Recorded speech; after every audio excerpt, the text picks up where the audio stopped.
नमस्कार दोस्तों, supreme court का आज अहम फैसला आने वाला है। फैसला ये कि क्या सुप्रीम कोर्ट इन कृषि कानूनों को होल्ड पर रख सकता है। फैसला ये कि क्या सुप्रीम कोर्ट आज एक कमेटी का ऐलान कर सकता है। फैसला ये कि सुप्रीम कोर्ट आज सरकार और किसान संगठनों को कुछ निर्देश दे सकता है।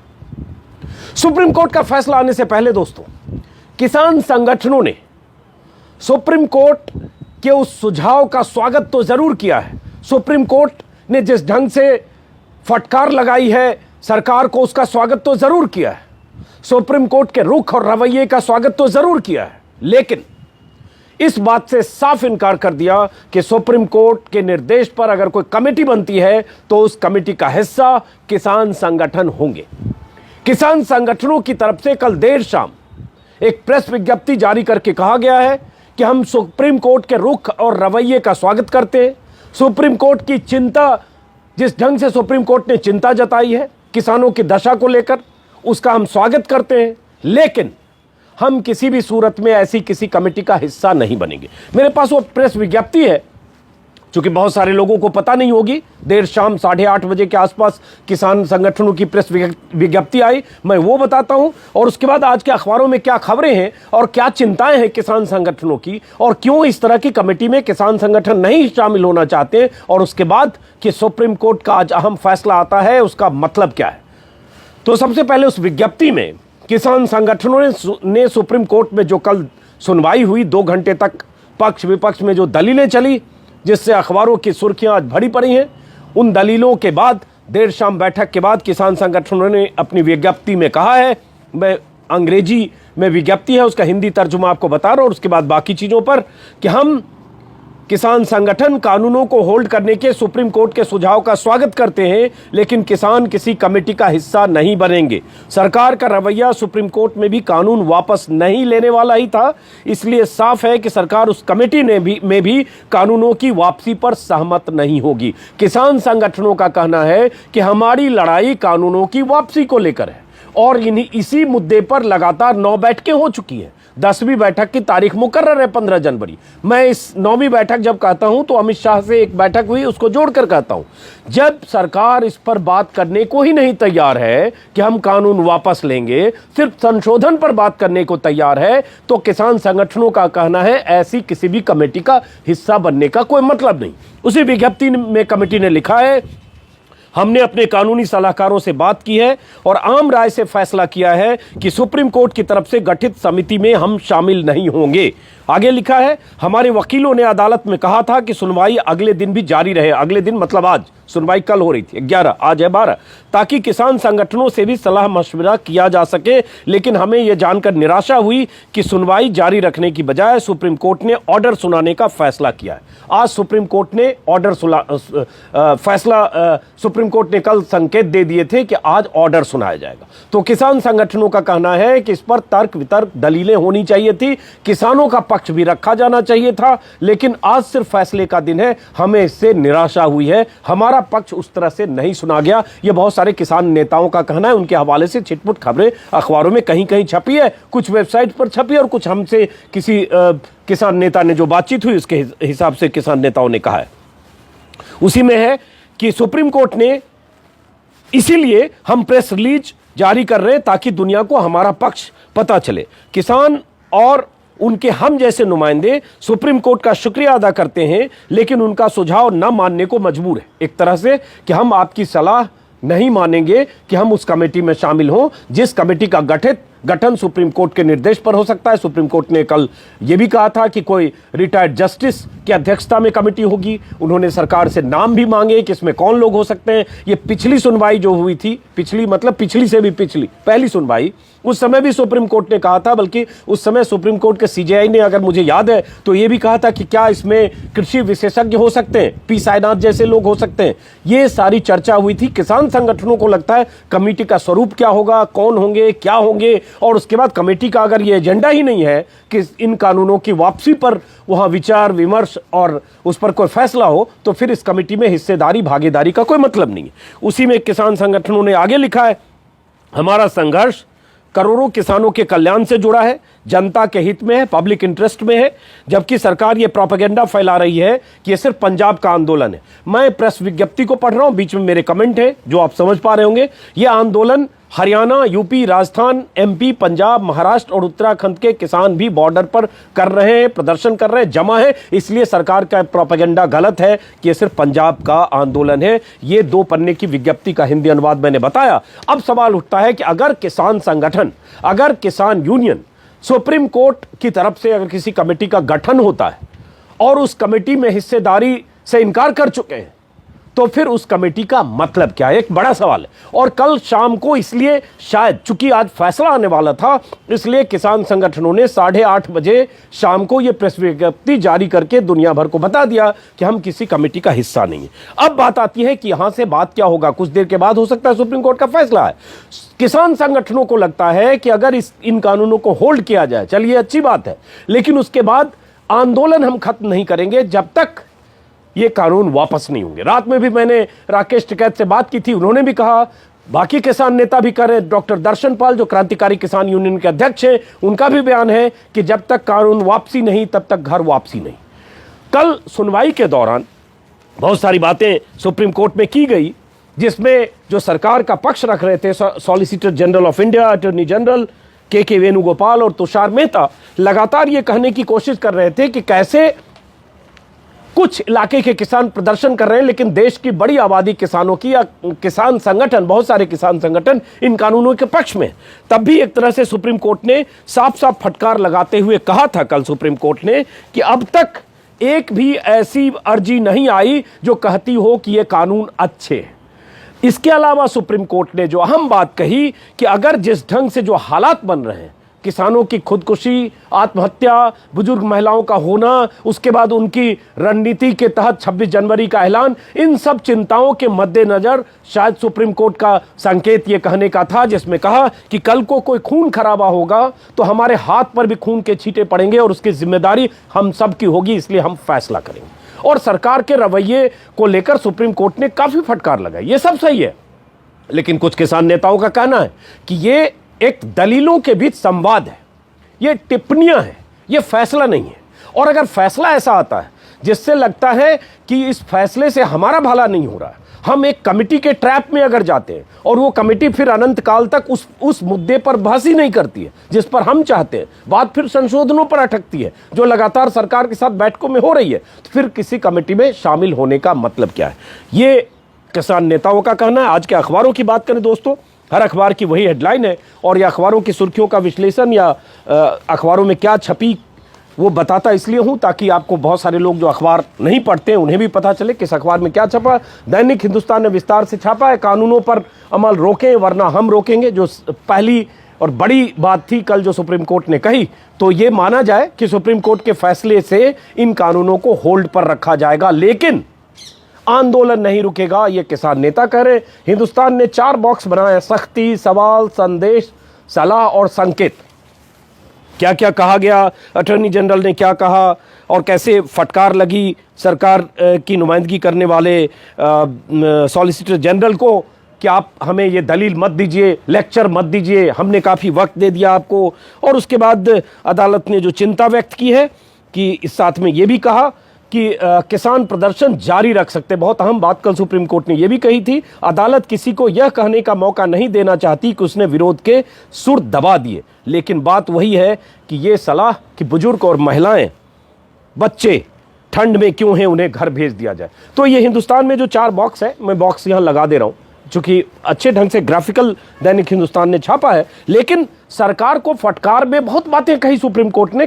कल के दोनों वीडियो में मैंने ये बताया है, जिसमें साफ साफ कहा कि सरकार ने इस मसले को ठीक से हल नहीं किया, यहां तक कि सरकार ने जितना कंसल्टेशन करना चाहिए वो नहीं किया और इसलिए ये स्थिति आई। लेकिन सवाल ये उठता है कि अब जो सुप्रीम कोर्ट करने जा रहा है वो किसके लिए फायदेमंद है?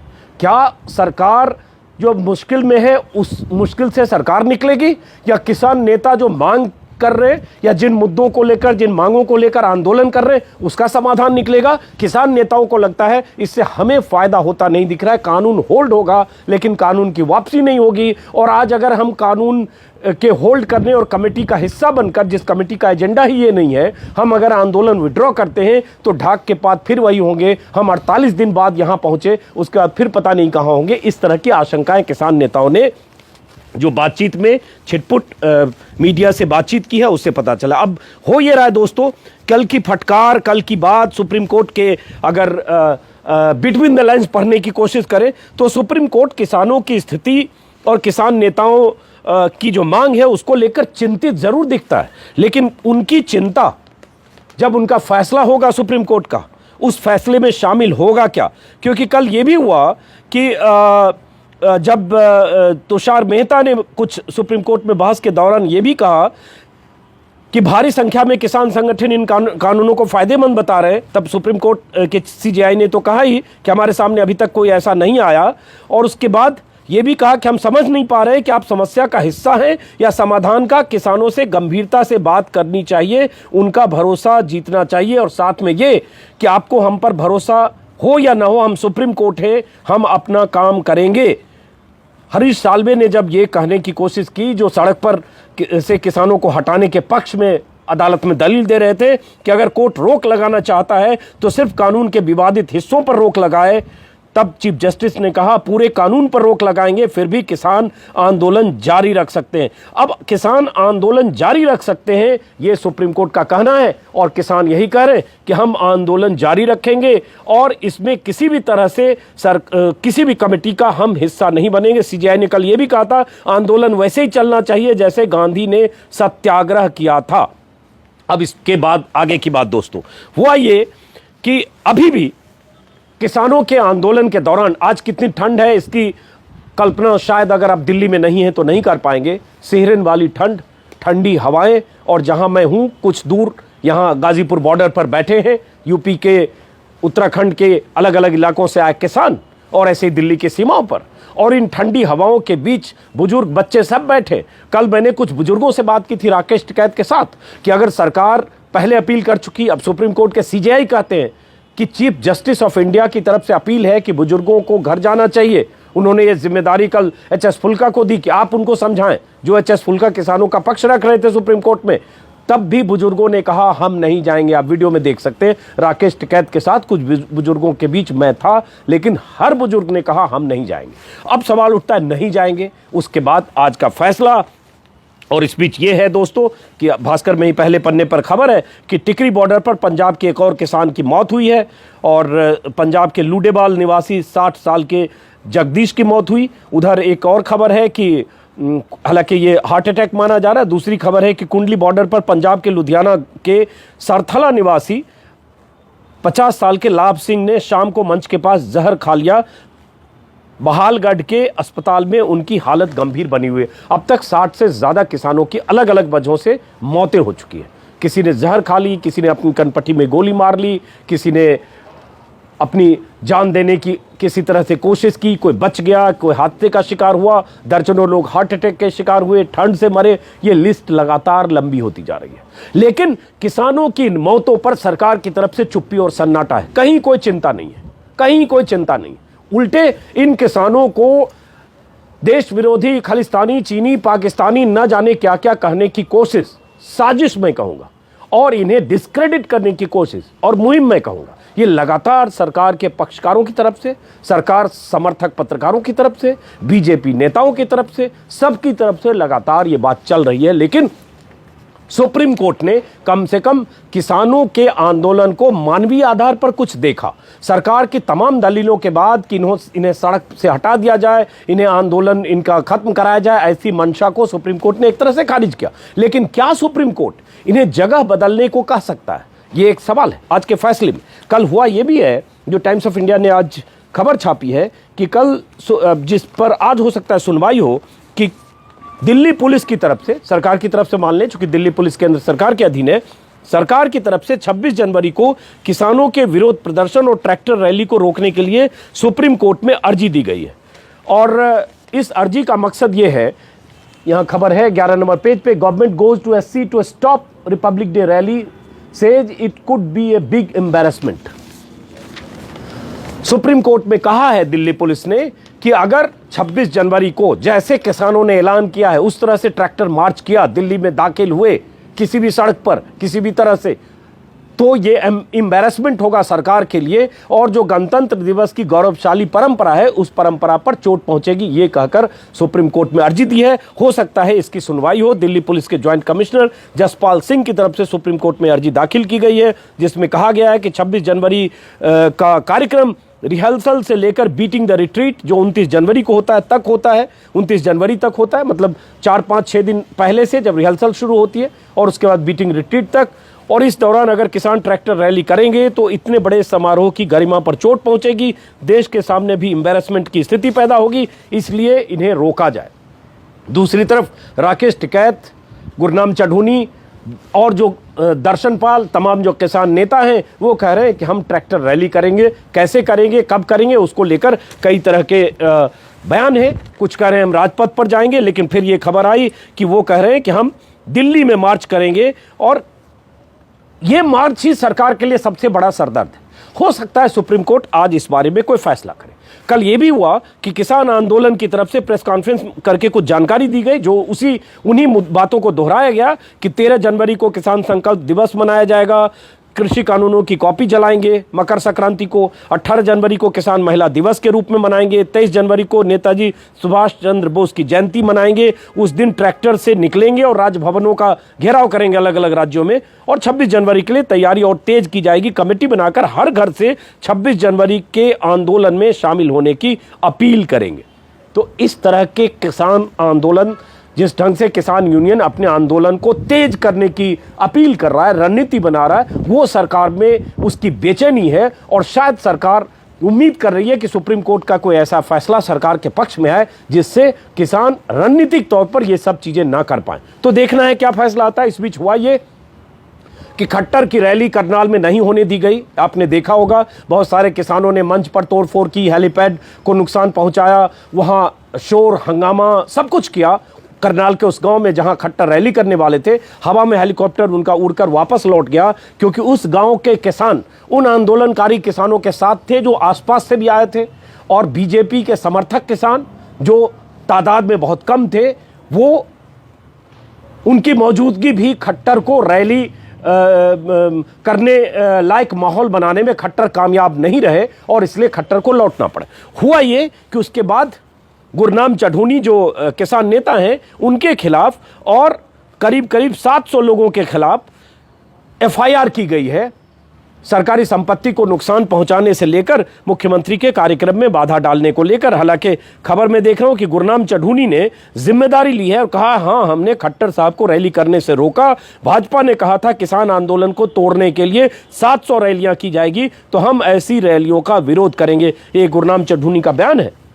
ऐसी बहुत सारी खबरें हैं। आज मैं कुछ देर के बाद मैं कोशिश करूंगा कि मैं फिर किसानों के बीच जाऊं, कुछ बुजुर्गों के बीच जाऊं, उनकी बात आपको बताऊं, लेकिन उससे पहले एक और बात कि आज दुष्यंत चौटाला हरियाणा के डिप्टी सीएम और हरियाणा के मुख्यमंत्री मनोहर लाल खट्टर दिल्ली पहुंच रहे हैं। अमित शाह से मुलाकात है, हरियाणा बीजेपी के कुछ और नेता होंगे। हरियाणा में 90 सीटों की विधानसभा में 40 बीजेपी है, 10 जेजेपी है, 7 निर्दलीय हैं जिसमें 5 सरकार को समर्थन दे रहे हैं, 40, 10, 50 और 5, 55 विधायकों का समर्थन है। कहा जा रहा है जेजेपी के विधायकों पर किसानों का जबरदस्त दबाव है, निर्दलीय विधायक भी चिंतन मनन कर रहे हैं।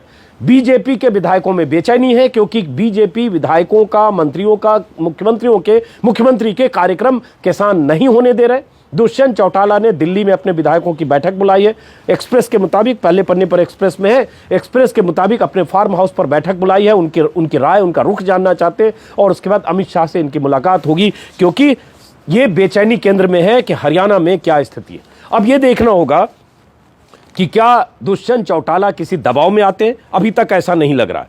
और उसके बाद निर्दलीय जो विधायक हैं 5, उनसे कल खट्टर ने मुलाकात की, जो हरियाणा के ऊर्जा मंत्री रंजीत चौधरी के घर पर, और उन्हें भी समझाने, बुझाने और पठाने की कोशिश की। इस बीच ये हुआ कि हरियाणा के देवीलाल कि पौत्र अभय चौटाला ने सोमवार को विधानसभा स्पीकर को ईमेल के जरिए विधानसभा सदस्यता से इस्तीफा भेजा। लेकिन दिलचस्प यह है, इसमें उन्होंने लिखा कृषि कानूनों को 26 जनवरी तक केंद्र वापस नहीं लेता तो मेरे पत्र को इस्तीफा समझा जाए। अब यह साफ है कि कंडीशनल इस्तीफा नहीं होता है। तो मुझे लगता है यह भी एक राजनीति है कि उन्होंने भेज दिया कि अगर 26 जनवरी तक वापस नहीं तो मेरा इस्तीफा लो। उन्हें पता है कि यह इस्तीफानामा नहीं है, इसे स्वीकार नहीं किया जा सकता। लेकिन अभय चौटाला या ऐसे लोगों का ये आंदोलन में साथ देना खुलकर, बीजेपी के नेता चौधरी वीरेंद्र सिंह का आंदोलन के पक्ष में साथ होना, हरियाणा के नेता, हरियाणा सरकार, हरियाणा के मंत्री, हरियाणा के विधायक, जेजेपी के विधायक, इन सब पर भी सरकार समर्थक विधायकों पर दबाव पड़ रहा है। इसी को समझने आंकने के लिए दिल्ली में आज अमित शाह से इनकी बैठकें। फिलहाल सुप्रीम कोर्ट के फैसले का इंतजार रहेगा दोस्तों, और मुलाकात होगी किसानों के बीच। कुछ और मुद्दे, किसान क्या कहते हैं, बुजुर्ग किसान क्या कहते हैं, उनसे भी बात करेंगे। और अगले वीडियो में आपसे हमारी मुलाकात होगी। फिलहाल इस वीडियो को यहीं खत्म करते हैं। अगर आपने मेरे यूट्यूब चैनल को सब्सक्राइब नहीं किया है, मेरे फेसबुक पेज को लाइक नहीं किया है, तो ये दोनों काम करिए, मुझे भी अच्छा लगेगा, आप तक खबरें भी पहुंचेगी। नमस्कार।